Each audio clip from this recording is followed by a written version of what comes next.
Welcome to the Golden Hour, the podcast community where moms and moms-to-be hear stories from other mothers and top experts in the pregnancy and postpartum care field. You can visit goldenhour.fm for more information, resources, and all other episodes. You can also find us at goldenhour.fm on Instagram for comments and questions. Hi, everyone. Welcome to the Golden Hour. I'm your host, Dr. O, and today I'm joined by Natalie Lampert. Natalie is an award-winning writer and author of The Big Freeze, a reporter's personal journey into the world of egg freezing and the quest to control our fertility. A TEDx speaker and former Fulbright scholar, she has written for the New York Times, the Washington Post, the Atlantic, Elle, and the Guardian, among other publications. She's a faculty member at Lighthouse Writers Workshop and has a master's degree in journalism from New York University.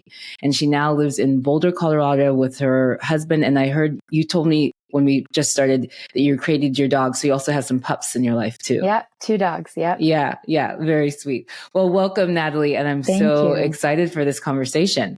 Thank you. Thanks, Dr. O. It's great to be here. Yeah. As I mentioned to you during the kind of pre-recording, I myself went through my own personal kind of fertility journey that I'm happy and open to share. As an OB, I have supported so many patients through kind of the question of, should I freeze? Should I not? What are the benefits? Why?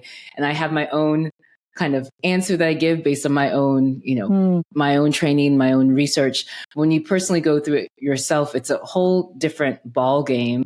I, as a doctor who's done thousands of surgeries at this point, didn't expect for me to have like a needle phobia or didn't realize I would be so anxious about, the timing of everything. So it's just, obviously a very different experience when you go through it yourself. But that being said, I'm excited to kind of learn from you, your own personal experience of what brought you to even write a book on this topic and all the things that you learned. I think I try to be as informed as I can for my patients. I think I do the best that I can, but so much of this podcast has helped me recognize there's so much more that I can learn and that knowledge I can pay forward. So very selfishly, I'm looking forward to this next hour because I'm going to learn even more that I get to share to a wider audience. So thank you in advance. Yeah, thank you. And thanks for that. Just how you express that so much. It's, your approach is everything. So thank you. Yeah. Let's take it all the way back for you personally. What even started your kind of experience exploring egg freezing? Can you tell us more about your personal history and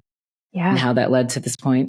Yeah, for sure. So it's twofold. I had both professional reasons and pretty unique personal reasons for wanting to deeply investigate egg freezing.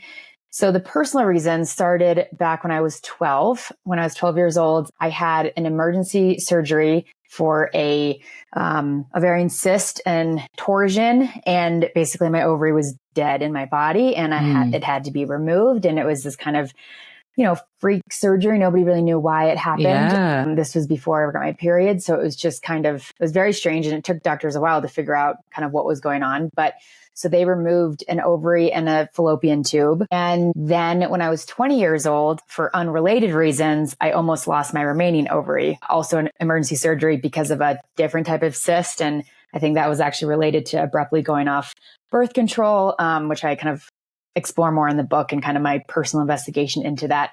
Anyway, so I had these 2 surgeries and was left with one ovary that I was then kind of afraid more bad things would happen to it. And at the time, I was a senior in college and doctors recommended I look into egg freezing, but this was 2010 and egg freezing was still pretty new and experimental. And also I was a senior in college and the last thing on my mind was future babies. So I just wanted to not get pregnant.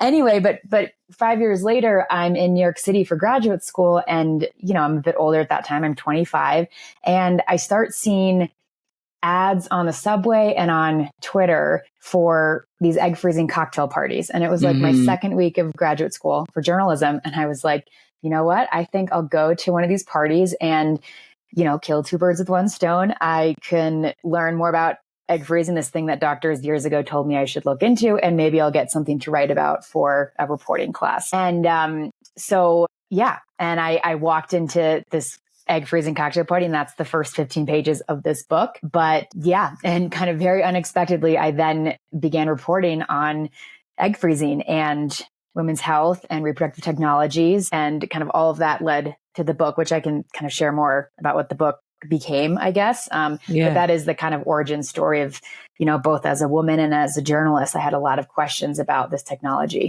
Yeah, I find myself so fascinated by your origin story. Not only that your origin story it birthed a book, which is impressive, but I think so many of us, we have something that set us on a trajectory and sometimes unexpected. So I think I shared this with you when you and I chatted on the phone a couple weeks back, that I can only imagine like the shock and the fear that your parents had taking their 12-year-old to the emergency room with this acute pain and trying to understand what it is. And then the collective group of doctors trying to understand, like, why would a 12-year-old who hasn't even menstruated yet have an ovary that suddenly twists? So it doesn't make sense that she would have a cyst at this point. Fast forward, you kind of emotionally and physically recovering from that surgery and maybe that trauma, experiencing it in your life at such a young age.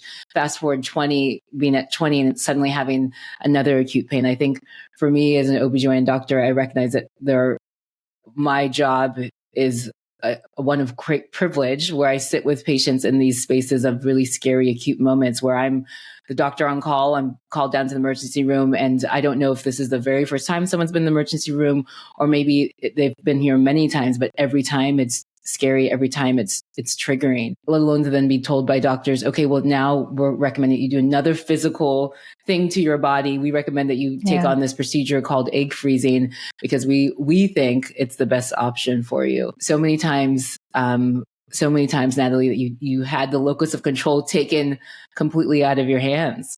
Totally. Yeah. And it's funny, Dr. O, because that in a way became kind of the heart of the book in a way, just this idea of control. So I'll back up and say that. So the book it's my personal investigation into the industry of egg freezing, which is lucrative and minimally regulated and fast growing. And it's about my decision to decide the best way to preserve my own fertility.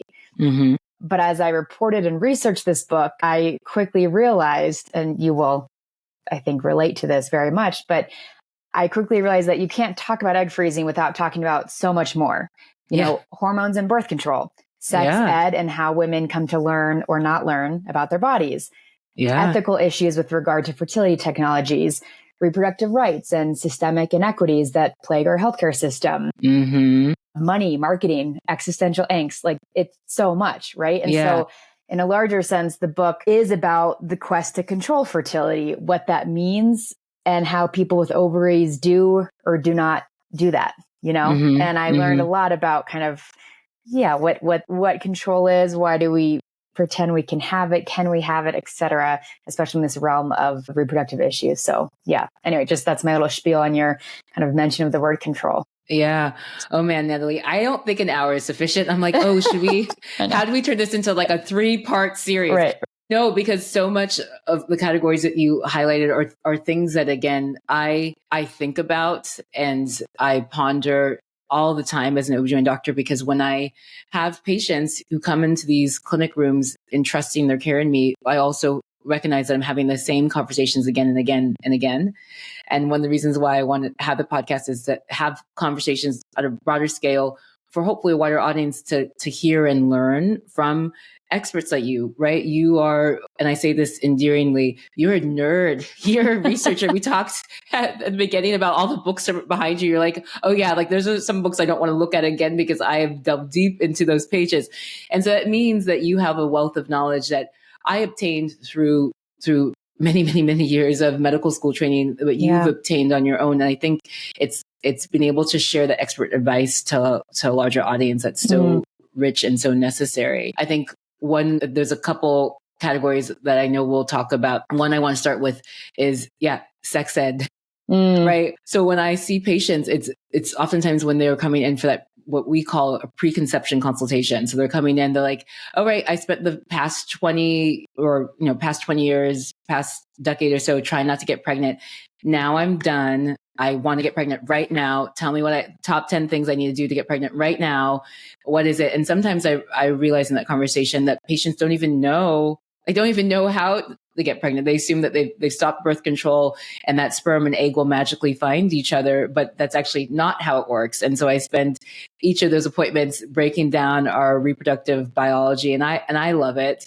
But in your kind of own personal quest, your research, what did you learn about sex ed and the lack thereof, if you will? Yeah. Yeah. There's a chapter in my book where I sat in on kind of a 3-day sex ed course, if you will, at a school in Central Virginia, because I wanted to be taken back to, I kind of remember my sex ed days, and I had pretty good sex ed, but I kind of wanted to see what it was like now.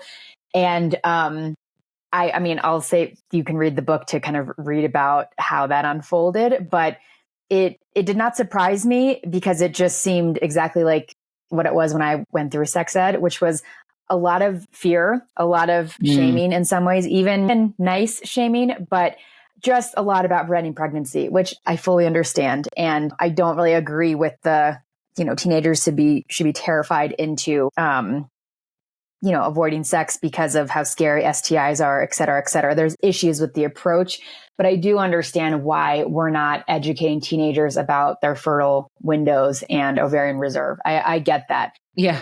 I just wish that there were a sex ed 2.0 for women in their mid-20s where they could learn those things, just because knowing that those things a bit earlier is great, so that you're not, 35, 36, 37 years old and going to your OBGYN for the first time and saying, ready to get pregnant. And OBGYN's kind of saying, okay, well, wish you'd come to me a little bit sooner, or whatever. It's a big burden for you to re-educate you as, an OB. But yeah, so from that kind of looking at the sex ed issue, I quickly learned that I needed to understand a lot more about hormones. And I joke with friends that I kind of got a PhD in hormones in order to write the next chapter of my book, because there was so much to understand. And of course, you have to understand hormones in order to understand egg freezing and fertility injections, et cetera. But, as you said, like, I'm similar to a lot of your patients in that I grew up terrified about accidentally getting pregnant, and I postponed,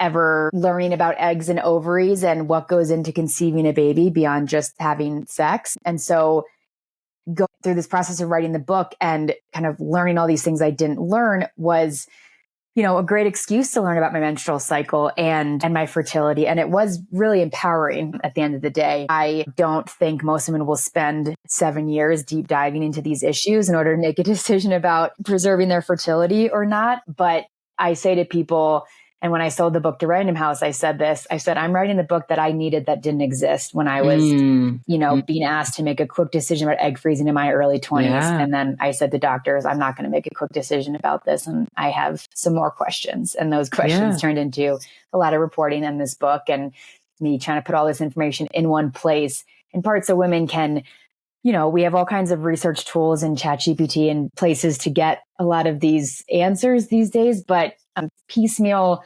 information about something as complicated as our reproductive systems is not helpful. And obviously talking with our doctors is wonderful, but we need more. And I hope that my book does a little bit in terms of contributing to that. Here's some more, and here's a resource. Yeah.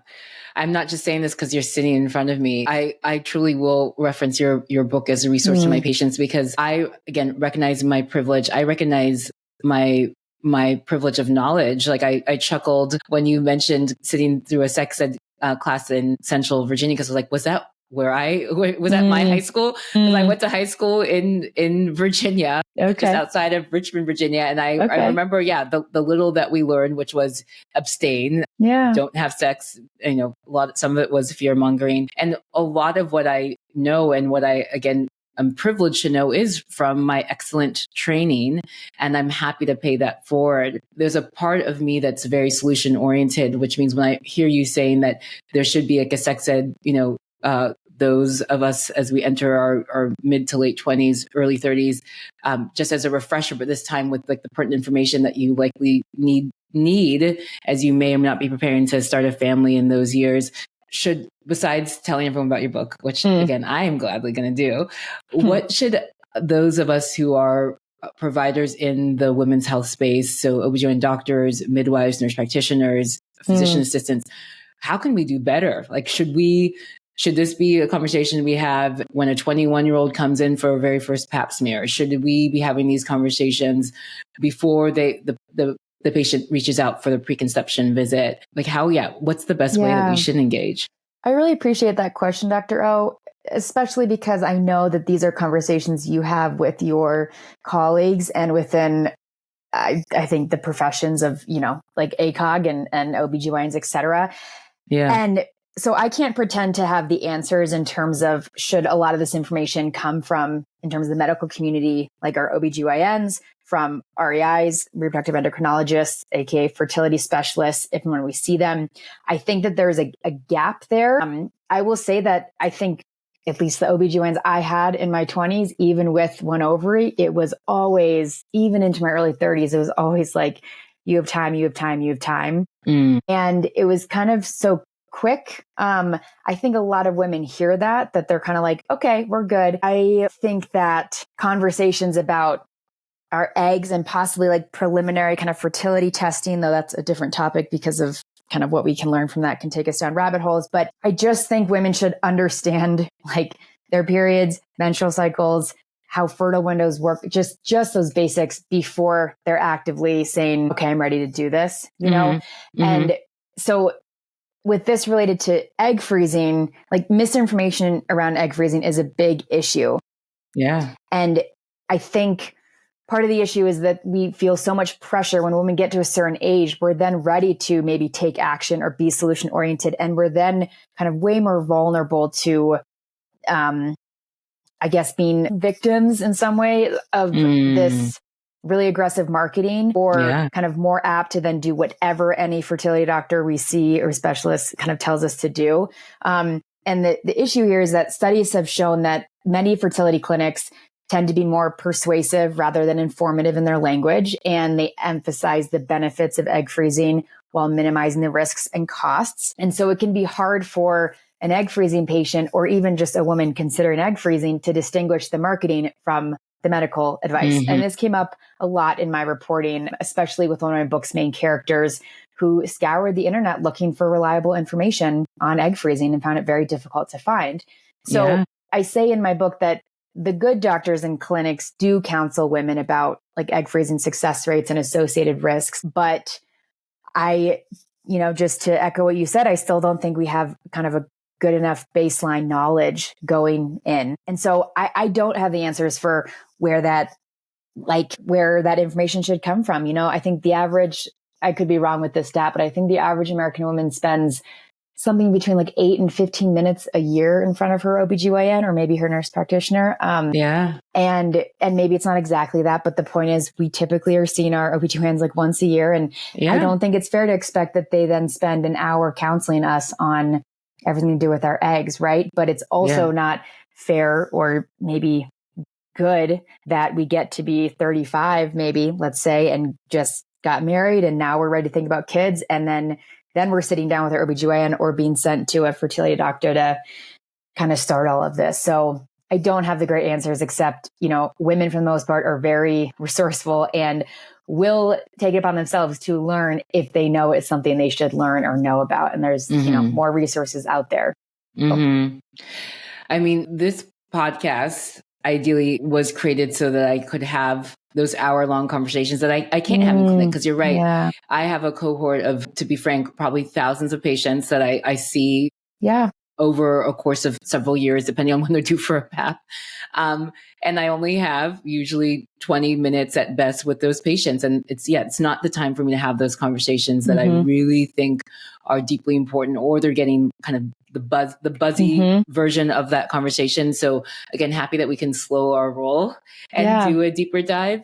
But and actually, can I ask a quick question on that? Isn't it true now that and maybe this is just like where I live, or maybe my OB said this to me, but isn't it true now that if you haven't had an abnormal PAP, women aren't supposed to get them every year? Now it's like every 2 years. So I just realized that. So now some women are maybe seeing their OB every 2 years, not even every year, right? So for clarity's sake, with Pap smear screening, you actually, depending on how old you are, if you're over the age of 30, most clinics are now offering something called co-testing, which is looking at the cells of the cervix and the HPV virus. And so if you're co-testing, they're both normal, both negative, you actually aren't due for a Pap for 5 years. Some OBGYN practices are still doing the every 3-year Pap, so only looking at the cells. So you can go longer stretches. I think for most of us OBGYN doctors or health providers, we're still saying, hey, even though you don't need the Pap every 3 to 5 years, come and still see us, every 1 to 2 years. But some people will go, sometimes I have patients who I literally have not seen since that Pap 3+ years ago. And then they come and see me. They're like, okay, I'm 39 and I want to get pregnant. I'm like, okay, we have a lot of catching up to do. Yeah. And so besides just, again, that pressure of, these finite appointments that are not necessarily happening with any frequency, it's also acknowledging that. And when I tell a lot of my patients who come in to talk about egg freezing, the Bay Area, probably similar to the New York where you did your training, and I don't know Colorado as well, but I'm sure like a big metropolitan area has a lot of high-powered, badass women like you and me, which means I, again, have the honor of caring for a lot of women who are very intentional about their careers and their professional path and their educational journeys, which means that we're delaying the start of family if that's a decision. And so I have a lot of patients who are employed by great big tech companies who have great fertility coverage. And those tech companies are oftentimes partnered with fertility practices. And so I'll have patients say like, well, I'm covered, so I should just do it, right? And so I take a pause and I explain that it's more layered than that. And that some people will refer to egg freezing as an insurance policy. And I would love to hear your thoughts on this. But I always say this, acknowledging that this comes from my own experience as an OB and what I know and the fertility specialist, colleagues and friends that I trust, is that ultimately we're often going to say that you should, unless you have like a medical reason, we often are going to say that you should still try to conceive spontaneously on your own. And so that those frozen eggs may or may not be used at all. And what my fertility colleagues and friends say, and one who was a guest a while back, is that sometimes those frozen eggs are used for pregnancy number 2 or 3 for like secondary infertility that tends to happen with age, but not that you're actually going to use the eggs for that first pregnancy or even at all. And so you have insurance coverage, but you're paying these, fertility practices for these eggs that you may or may not even need. And it's complex and convoluted. And so I tell patients it's always ultimately going to be up to you. I believe in agency. And so if you are well informed and feel like freezing those eggs are worth it to you, do it, but also understand that no fertility practice is going to talk you out of it. They won't. And it's okay. There's no judgment on their end either. They should ideally still talk about the risks and talk about the pain and et cetera, but they're not going to also talk you out of it. And so I counsel patients with that grain of salt. And then you alluded to the privilege. I have some patients who truly do want to pursue it and that they haven't found their person yet. They're nearing their late 30s, and they want to freeze their eggs because maybe that person they won't find until they're 45. Who knows, right? But they don't have the insurance coverage. And so then I'm talking to these patients about, okay, well, you're going to have to take on this extra debt and maybe take out loans or borrow from family members to freeze eggs. And is it worth it for you? And it's hard.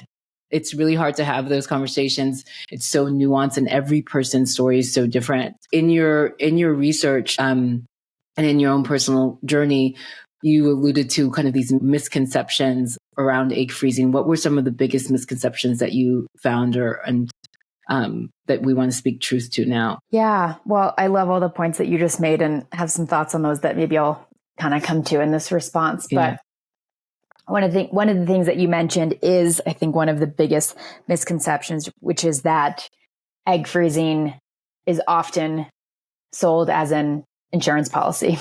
Mm. And I have seen over the past few years that's changing a bit the more that women become better educated about egg freezing. Yeah. But to set the record straight, egg freezing is a backup option. It offers some assurance, but it is not insurance. Mm-hmm. And it is not a reliable way to freeze time. So it's wonderful that for so many women, freezing their eggs sparks a very positive and powerful psychological shift. And the research is very clear on this, but it does not guarantee a woman more control over her life necessarily. And explain in length in my book kind of why that is. And I get into the numbers and stats behind all of this. But, it's something that's surprising to many people when I talk about egg freezing is the fact that more than 85% of women who have frozen their eggs have not returned to use them. Now, that number will change starting even in the next few years, but definitely the next decade as more and more women do come back to attempt to use those frozen eggs. But the point is, we've had now huge increase in numbers of women putting eggs on ice and still don't know a ton about the efficacy of return rates. Now, there are definitely lots of people. You probably know people. I know some people. Listeners will know people who have gone back to use their frozen eggs and it works fine. We also hear stories all the time about women who go back to use those frozen eggs and they do not work. Right. And so this is why egg freezing is not an insurance policy, because an insurance policy guarantees to pay out mostly if your house burns down or something terrible happens. Right. Yeah. Your frozen eggs offer no such guarantee, nor do the clinics and doctors that you are freezing them with. And so, anyway. And so, and to your point about, I just want to, I guess, mention this about the employer benefits and coverage, because I will say that's been one of the biggest changes I've seen as somebody who's been kind of on the front lines of the egg freezing landscape for the past decade. Yeah. That this huge increase in companies offering fertility benefits. And it's something like, I think, 19% of large US employers that now cover egg freezing, compared to just 6% in 2015. And it's actually probably higher than that 19% now, but that's been a huge development, and it's really increased access and affordability, though there are still huge issues with the kind of socioeconomic classes of people that can access egg freezing, and kind of how insurance hurdles make it very difficult, especially for LGBTQ plus women and same-sex couples and solo parents by choice, all of those categories of people to access this benefit. And we have a lot of work to do there. But when I kind of counsel women on egg freezing or kind of share thoughts on it, one of my first questions is, do you have somebody paying for it? And by somebody, I usually mean an employer. And that can make a big difference. But yeah. Yeah. So I'd like to take a moment to tell you this is my passion project based on years of experience as an OB/GYN doctor. I aim to empower moms and moms-to-be and those in the pregnancy and postpartum care space. If you appreciate what I do, please take a moment to like, subscribe, and share with your friends so it can reach more people like you. You can visit goldenhour.fm for more information, resources, and all other episodes. If you have any requests, suggestions, or questions for future episodes, please email me at hello@goldenhour.fm or leave us a comment at goldenhour.fm on Instagram. I think it's hard, right? That I think about the whole spectrum of why someone needs to pursue or thinks they want to or needs to pursue fertility care, whether it's now I'm going to put in quotes, the insurance policy, but more so the assurance policy, or my LGBTQ patients who this is the way they will start families, or those incredibly brave, amazing, badass women who say, no, I'm ready and I want to be a single mom by choice. Like that person I haven't met yet. I don't think I actually need that person. I'm going to do this on my own. And it's a spectrum of need versus desire, which again affects the counseling and the approach, but the cost can be so prohibitive for those who don't have insurance benefits. I remember, and as I alluded to earlier, last summer, my husband and I decided that we are continuing to put off the potential of starting a family. We're still very ambivalent and very undecided, and I'm good with that. But we decided, by we, I mean me, because I'm an OB/GYN and know way too much about my biologic reproductive potential, as we will continue to talk about, that I was like, this is the year we should just freeze embryos so that if we do ultimately decide, much, much later, I haven't completely hurt my chances. And as you've found in research, there are differences in freezing embryos versus eggs, which we don't necessarily have to dive deep into.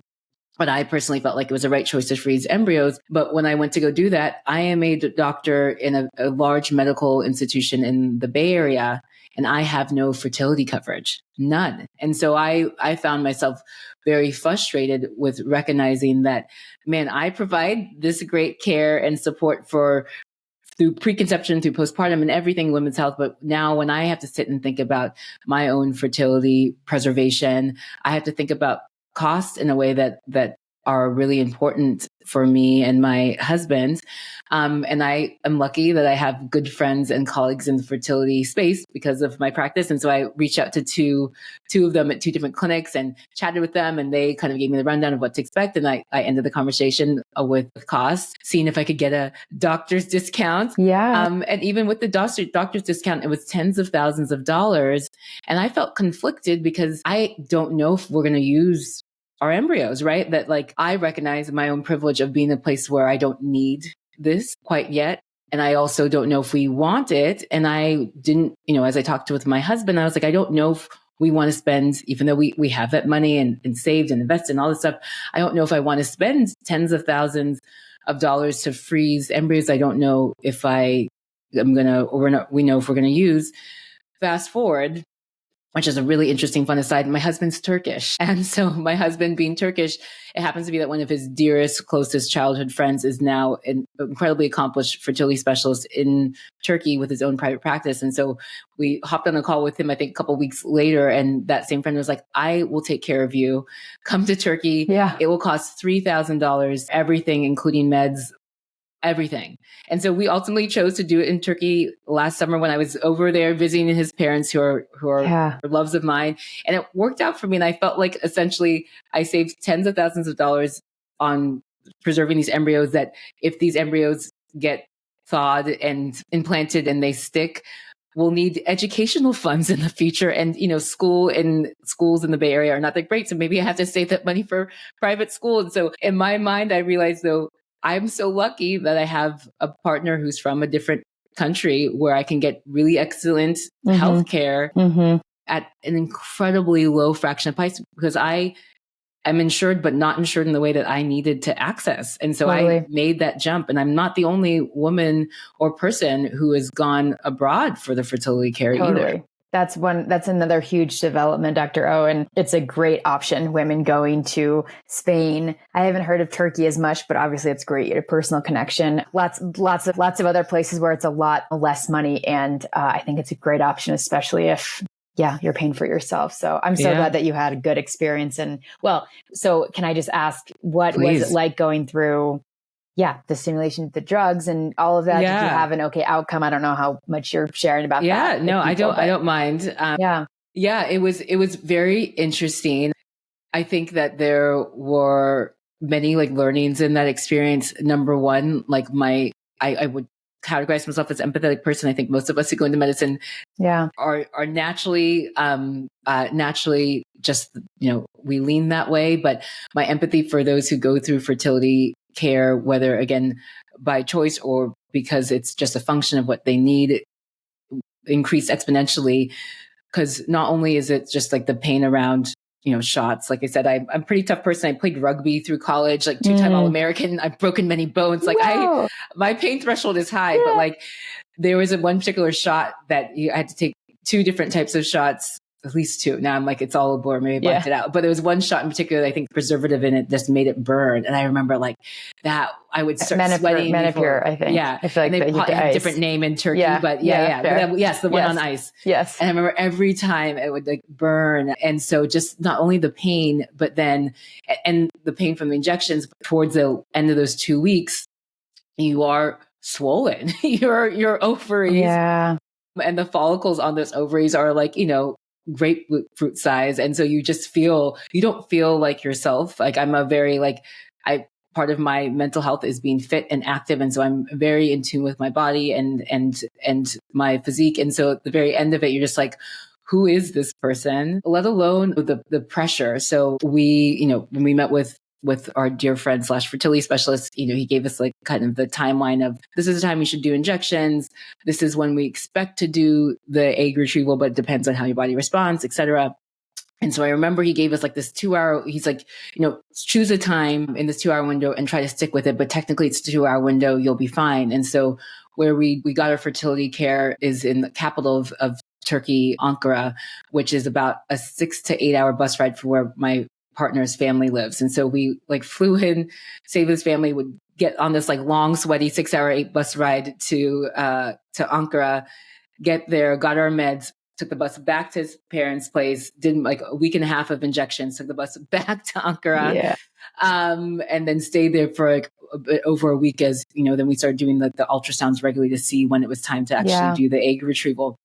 I remember we had checked into an Airbnb near the fertility clinic, and we somehow got locked out. Like I can't remember exactly what happened, but either like our key wasn't working. And I remember freaking out. I was like, I have this 2-hour window. And like, I know it's technically, I'm allowed to go within that window, but I usually do it right at 6:30. And like, it's already like, and I remember being so stressed, like, even though my rational mind could think that like, it's going to be fine. He said, you can do it between 6 and 8 p.m. You still have time. And like the Airbnb host is going to send someone over with the extra key, whatever. But I was stressed in a way that, again, I recognize that patients not only feel when they're going through the fertility actually, process and procedures, but carries into their pregnancies. There's so many patients who, and more, I think a lot of us OBGYN providers are cognizant of it, but for I especially, when I see patients who are on my schedule who I either see from their chart, they've had a couple losses and know that this is also a pregnancy that was conceived through fertility care, they come in with like a level of appropriate anxiety, fear, trepidation that I think is different for others. And I think the final learning was just like the effort, like the teamwork to create for us like an embryo where it was buy-in for both of us. And so even though they exist on ice and still in Turkey, there was a lot of really intense conversations and happily so, with my partner, even though we had decided to do it. And that was the motivation for that trip that summer. It also through the process was real. And so it naturally led to even more conversations about like family planning that I think all couples, if you are coupled, should have. Anyway, look at you. You turned you turned me into the podcast guest.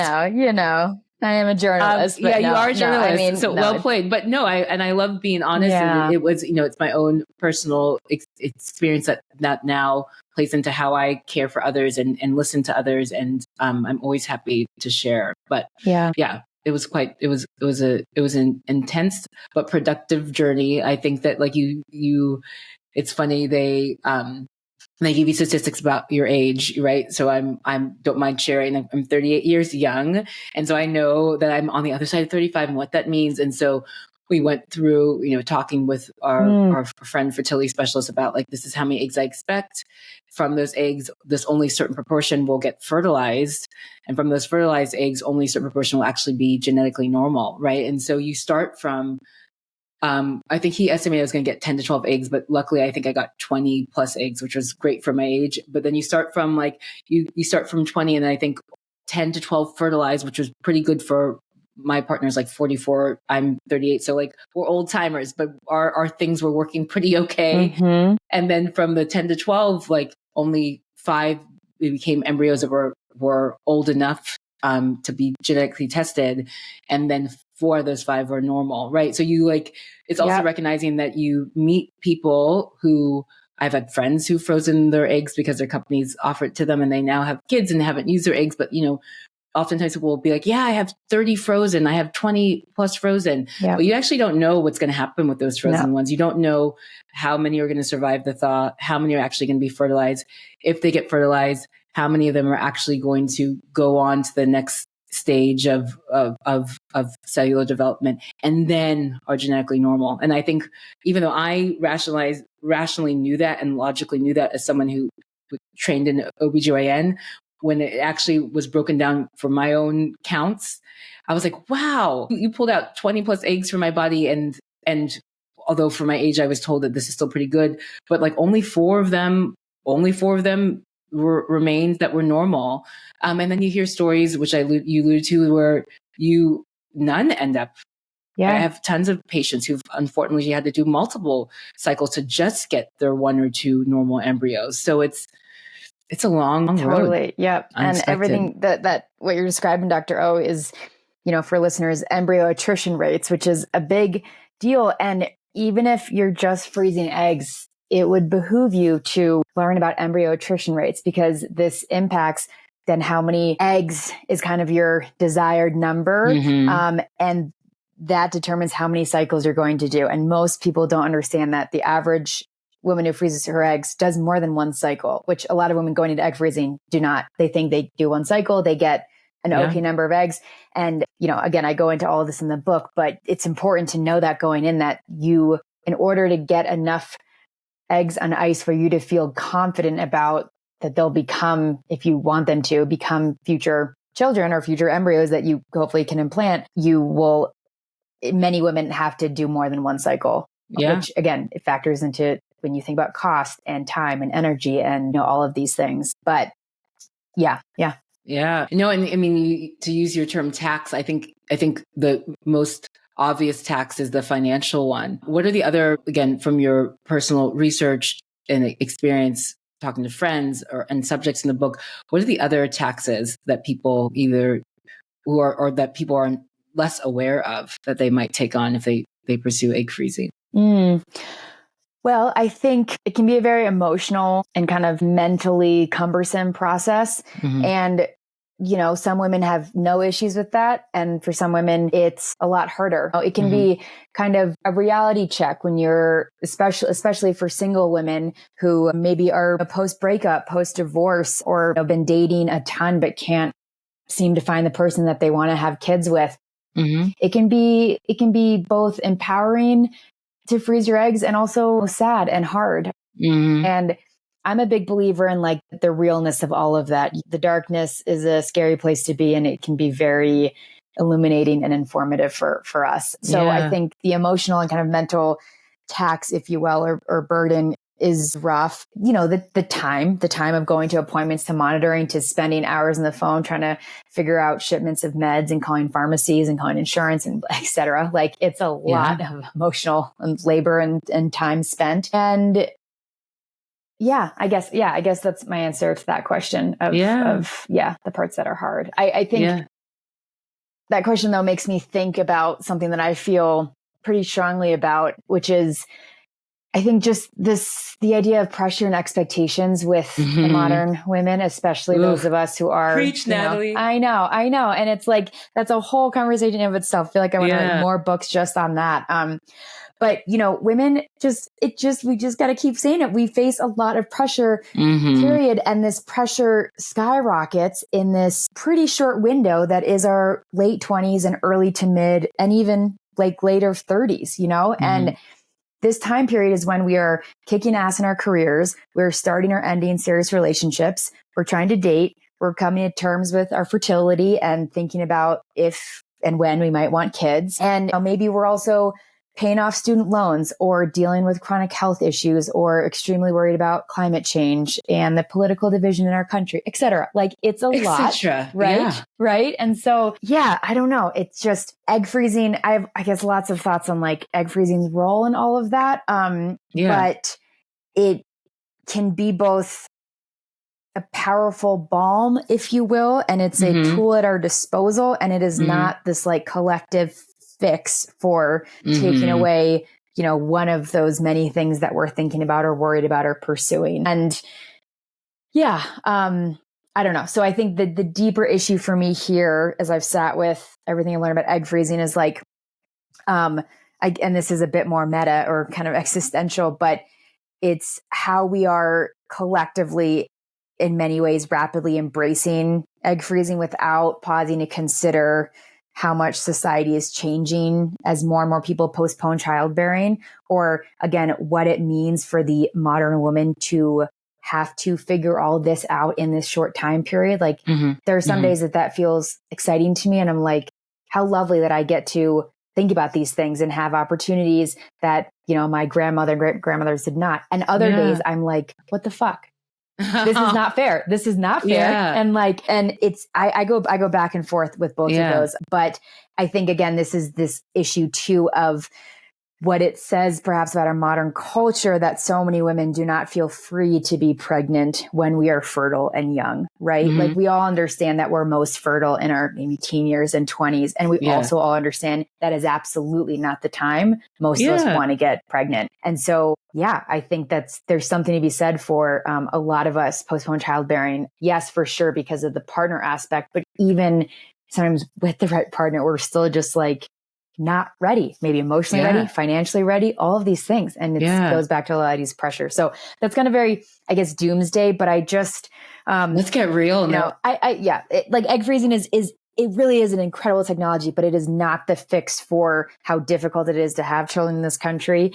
Schools issues, childcare issues, all of these other kind of things, the motherhood penalty with, the economic power that women lose when they leave the workforce to have kids, all of that. Like, I definitely don't have all the answers for this, but, yeah, but no, I appreciate it because you're right. There's so many times that egg freezing is presented as the ultimate insurance policy is really alluded to. And it gives this semblance of a locus of control, which is probably a facade. Whether that semblance is still empowering and important is still important for certain people, I won't take away by any means. But it's not this grand solution that I think is often projected as. And it's challenging as a clinician, let alone just a person is in community with many women who are, again, very purposely deciding to prioritize all the other things while dealing with all the other stressors of our melting, erupting world. To say, well, okay, choice and agency. So my choice and agency is I'm going to freeze because I think it makes me feel better about being able to do something. But it's difficult because I feel like what you're bringing up is not as commonly talked about openly, and it's contrarian in the best way. And I think more and more women need to hear this. And I hope that people will get the opportunity to tune in, and this will continue to spark conversations that I know not only your book, but all the articles that you've published at this point have gotten out there. Because I want people to start coming to terms with the fact that egg freezing isn't everything, isn't this like safety cushion that we want it to be. I think that it's still very purposeful to decide to have a family when you want, with the person you want, or without that person. I think that is that we have to honor 110%. And that's okay if that means that you are, 35, 39, 42, whatever that is for you. I fully support, but also just saying that there are decisions that we'll have to make along the way that may or may not actually involve the eggs that you did freeze or didn't freeze. And I vow thanks to you to hopefully continue to have this courageous, honest conversations with my patients, but especially the people that I love outside of the clinic space, my friends and the other women in my community. Because it's tough, because it feels like I feel my heart racing in an exciting way, but also knowing that it's up against a different dialogue. Because I think for me as an OB/GYN in the Bay Area, there's almost every day, if not every day, I'm having a conversation about, okay, you want to freeze your eggs. Here's the pros and cons, because so much is already in the milieu here is that, you're going to freeze your eggs. I just had drinks with a girlfriend last night who decided to freeze her eggs, whether it was because of a recent breakup or not. She's older and it's just like, I need to do this. I'm doing this for me, and totally respect that that's a choice she made. She's a provider herself, so she did her own research too. But I'm going to ask you another question that's probably a rhetorical one, but how did we get here? Like, what I mean by that is, how did we get to this place where our society has changed drastically from our mothers and our grandmothers' generations, where it was just like a known entity. Like, you find a partner, you start a family, you find that house, you stay employed until you're 65. Like that, everyone followed that same prescription. Now it's so different in the best of ways. Is the professional and career development of women and feminism, did that somehow cause this egg freezing entity to explode? To refer to the eggs, which one came first, the chicken or the egg, right? Like, what I'm saying? Like, really like thinking kind of bigger picture, because I see as a 38-year-old young person who went to many, many, many decades of school, and I'm proud of it, to be serving patients and talking to you right now, and knowing that inevitably pushed back my timeline. I'm so happy that I've had this choice and agency. And despite my mom's attempts to convince me otherwise, I am proud of myself, but recognizing that I'm probably one of the reasons why, egg freezing as an industry continues to perpetuate. Yep. It's a great question. Well, I am too. Yeah.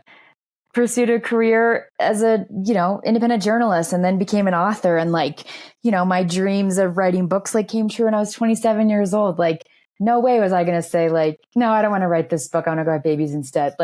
Always knew I wanted kids later in life. And when it hopefully worked out, and I knew that even, with one ovary and just anyways. Yeah, I think I definitely don't have all the answers of kind of how we got here, but I do think it's, I don't know, somewhat related to women being given permission and freedom to dream big and adopt the let's fucking go attitude, it's beautiful. Yeah, it is beautiful, but it doesn't come without its compromises per se, or sacrifices, or just the ability to have real conversations about that. And it's incredibly difficult. And this is where part of me is it's not fair that men don't have to think about this in that same way. And also sometimes I just think about also it's beautiful that I even get the opportunity, right? That I get to pretty much choose when I want to have children. And so many women in the past did not get to do that.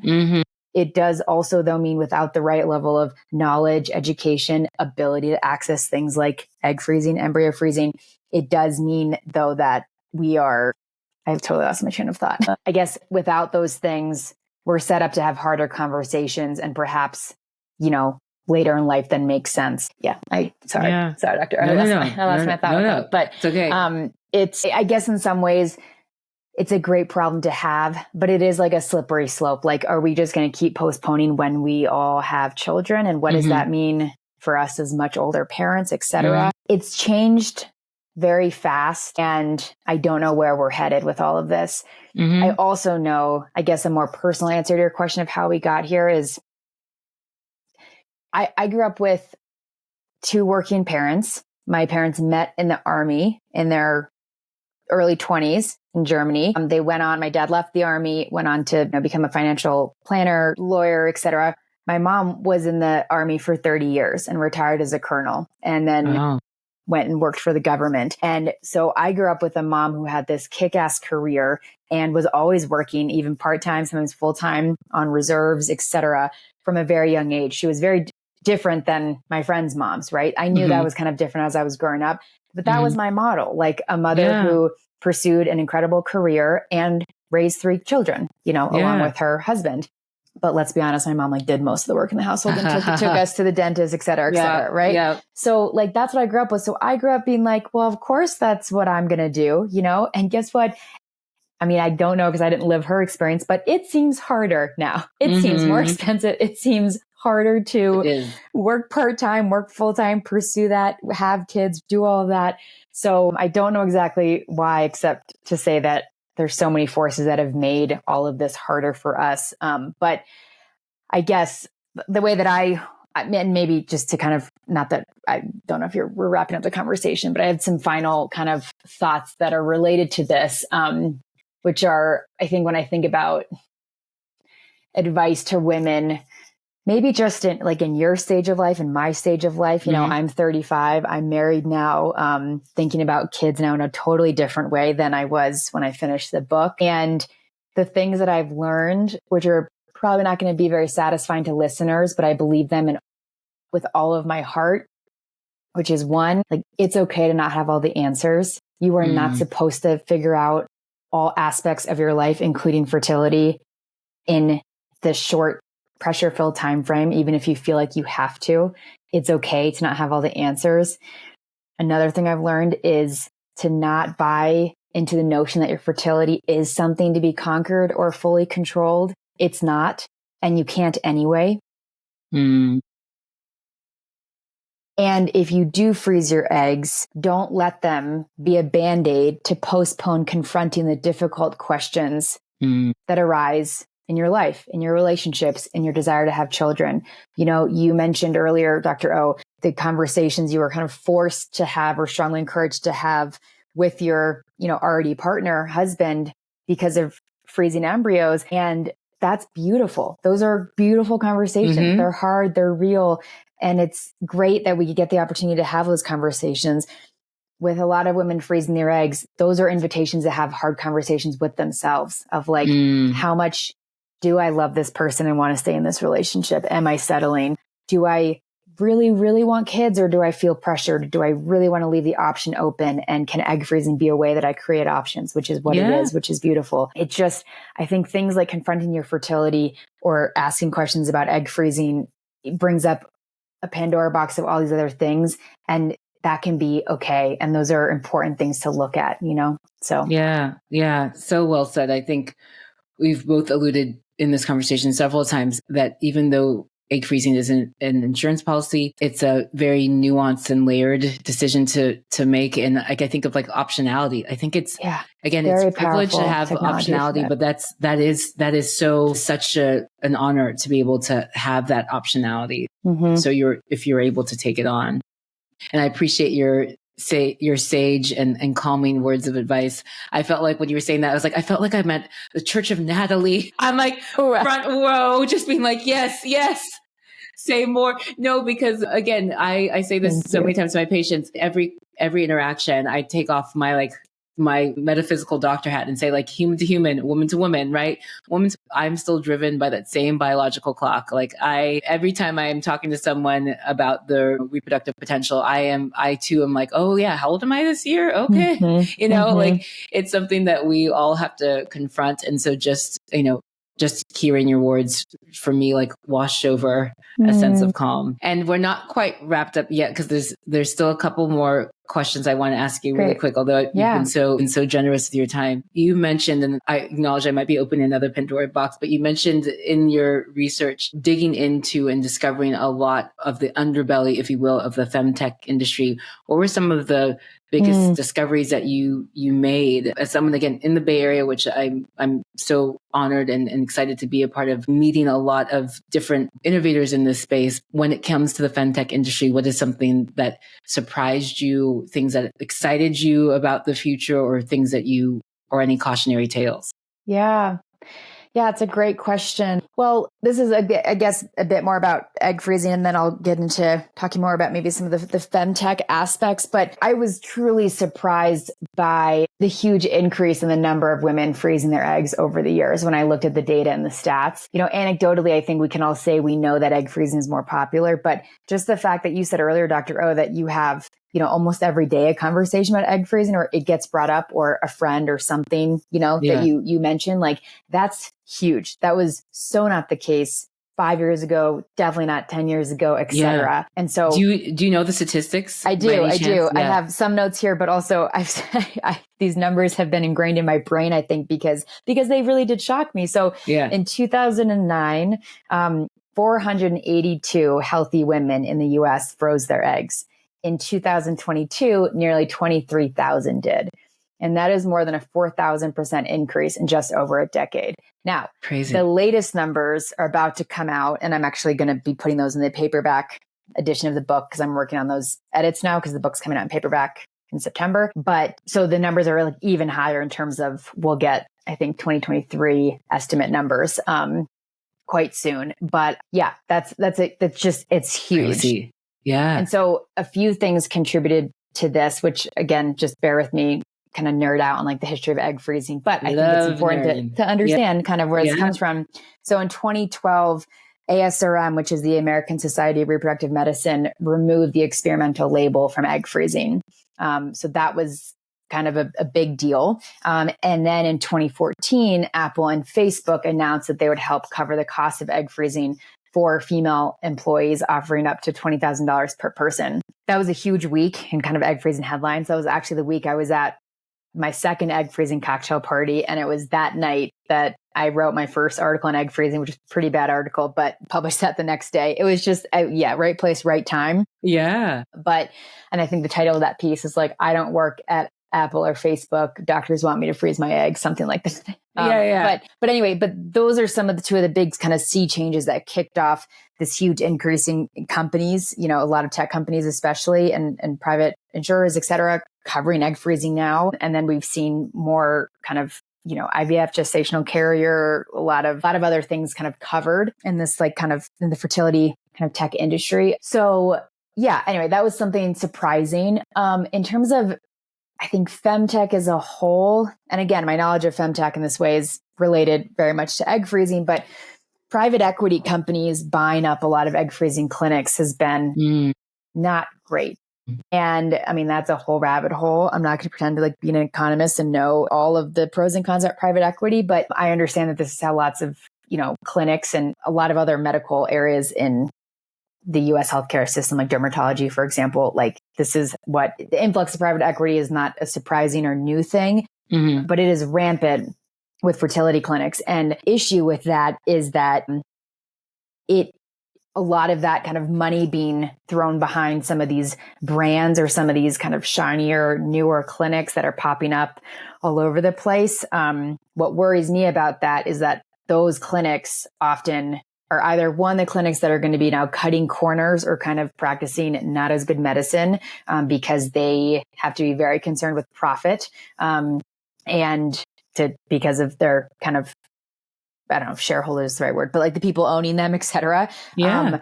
But also it's these newer clinics do not have success rates to speak of. And so, any egg freezing patients should sit with their fertility doctor and say, tell me about success rates at your clinic. Tell me about, thaw rates and successful embryo transfers and pregnancies, et cetera.